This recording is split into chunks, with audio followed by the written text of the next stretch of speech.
में जो चुनाव हुए हैं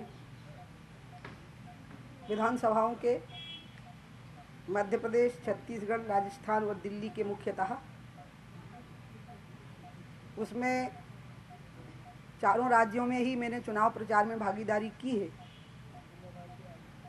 मध्य प्रदेश में भी विशेष रूप से की है, गृह राज्य होने के कारण। मुझे इस बात की खुशी हो रही है कि मेरे भाजपा में प्रवेश से थोड़ा पहले जो फोबिया मेरे बारे में व्यक्त किया गया था कि मेरे भाजपा में आने से या तो सरकार ठीक से चल नहीं पाएगी या सरकार को फिर से बनाने में मैं कठिनाई खड़ी कर दूंगी। मुझे इस बात की बहुत खुशी हो रही है कि दोनों ही फोबिया जो थे वो ख़त्म हो गए और मैंने इस बात को साबित कर दिया कि मैं भारतीय जनता पार्टी के साथ इस चुनाव में और चुनाव से पहले रही और आगे भी रहूंगी।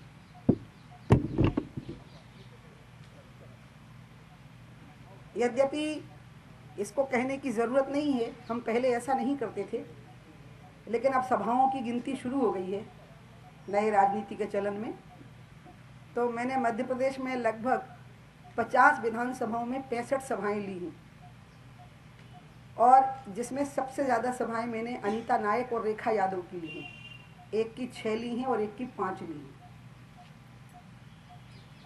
उनमें जो मैंने देखा उसके आधार पर ही मैं कह सकती हूँ कि मध्य प्रदेश में भारतीय जनता पार्टी का प्रचंड बहुमत आएगा। जो एग्जिट पोल कल आए हैं उससे भी ज़्यादा मेरा अनुमान है कि बहुमत आएगा, क्योंकि 2003 में हम जितना बहुमत लाए थे, मेरे अलग होने के बाद 2008 में उसमें 30 सीटों की कमी आई और मैं अपने साथ 5.1 इतना वोट ले गई। अगर ये वोट कांग्रेस को मिल गया होता तो 2008 में ही भाजपा की सरकार बनाने में कठिनाई होती। इसके बाद इस चुनाव के पहले मुझे विश्वास है कि भारतीय जनता पार्टी में मेरी वापसी के साथ वो 5.1 वोट, लगभग 12 लाख वोट जो है वो वापस लौटा है भाजपा में, और इसलिए मुझे सामान्य बहुमत की जगह पर प्रचंड बहुमत की संभावना है।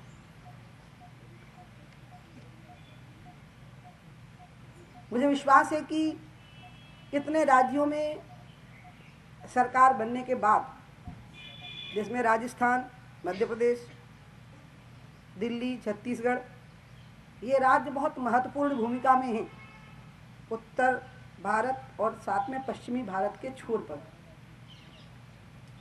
इससे ये भी साबित होगा कि लोकसभा की स्थितियां अब क्या बनने वाली हैं।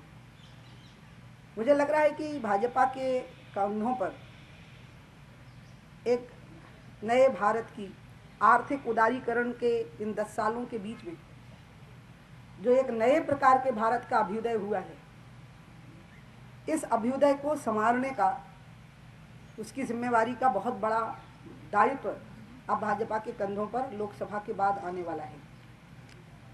और मुझे यकीन है कि हम फिर से मध्य प्रदेश में भी, जो 2003 में हमने 29 में से 25 सीटें जीती थी, जो अपने आप में इसके पहले का रिकॉर्ड था,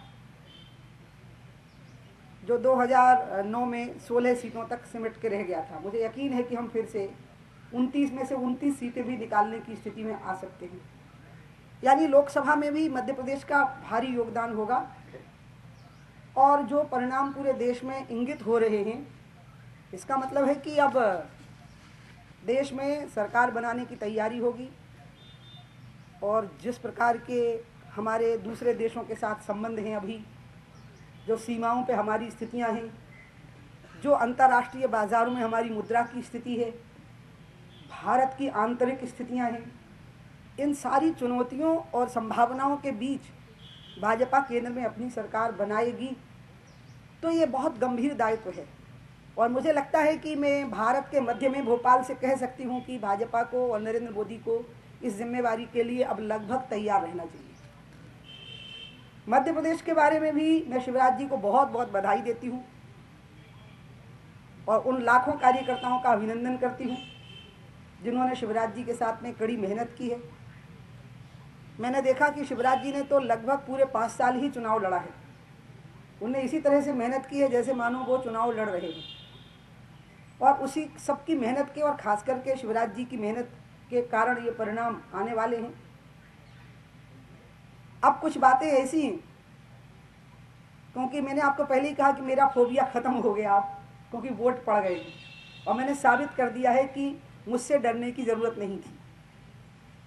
लेकिन शक का जो इलाज है वो हकीम लुकमान के पास में भी नहीं था।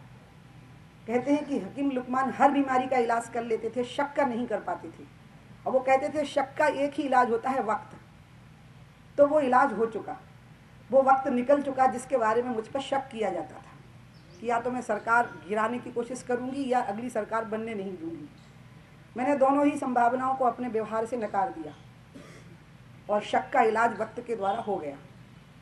अब जो आगे है उसमें शिवराज जी को बधाई है, लाखों कार्यकर्ताओं का अभिनंदन है, और अच्छी सरकार चलाने में हमारा पूरा सहयोग है।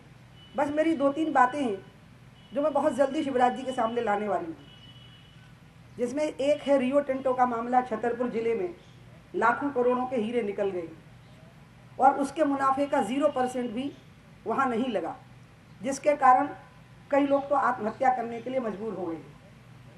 दूसरा मामला है केन बेतवा लिंक परियोजना, जो अटल जी के समय पर हमारी सरकार ने शुरू की थी, फिर सुप्रीम कोर्ट की याचिका के बाद में वो रुक गई थी। मैंने शिवराज जी और अखिलेश जी को कहा है कि उस योजना को प्रारंभ करिए, ताकि उत्तर प्रदेश और मध्य प्रदेश दोनों तरफ के बुंदेलखंड के लोगों को सिंचाई की योजना मिले और बुंदेलखंड विकास करे। इसी प्रकार से नर्मदा घाटी में अवैध खनन की बहुत शिकायतें हैं, जो नर्मदा के अविरल प्रवाह को अवरुद्ध कर सकता है। इसके बारे में भी अब मैं शिवराज जी से बात करूंगी, और मैंने लोगों को वायदा किया है कि हमारी सरकार बनेगी तो रियो टिंटो के मुनाफे का एक हिस्सा बुंदेलखंड के विकास के लिए जाएगा। केन बेतवा लिंक परियोजना शुरू होगी। पर्यावरण की जो अड़चनें हैं उनको दूर करने में राज्य की सरकार का मैं केंद्र में सहयोग करवाऊंगी। मैं स्वयं केंद्रीय पर्यावरण मंत्री से और जिन विभागों से ज़रूरत पड़ेगी उनसे स्वयं भी इस बारे में जितना भी मेरी शक्ति होगी मैं आग्रह करूंगी, और राज्य अपराध मुक्त और भ्रष्टाचार मुक्त चले, इसमें जो भी मेरी तरफ से सहयोग होगा वो मैं पूरी तरह से करूंगी।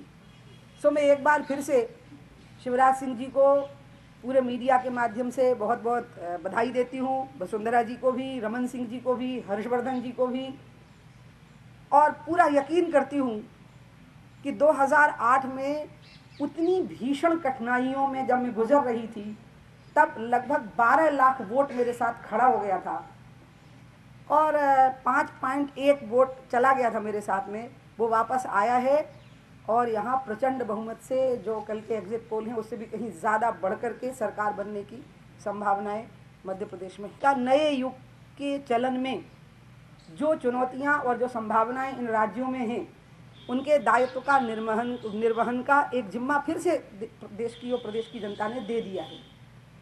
ये अपने आप में बहुत बड़ा पवित्र राष्ट्रीय कार्य है, और नरेंद्र मोदी जी को भी आगे के दायित्व के लिए तैयार रहना चाहिए।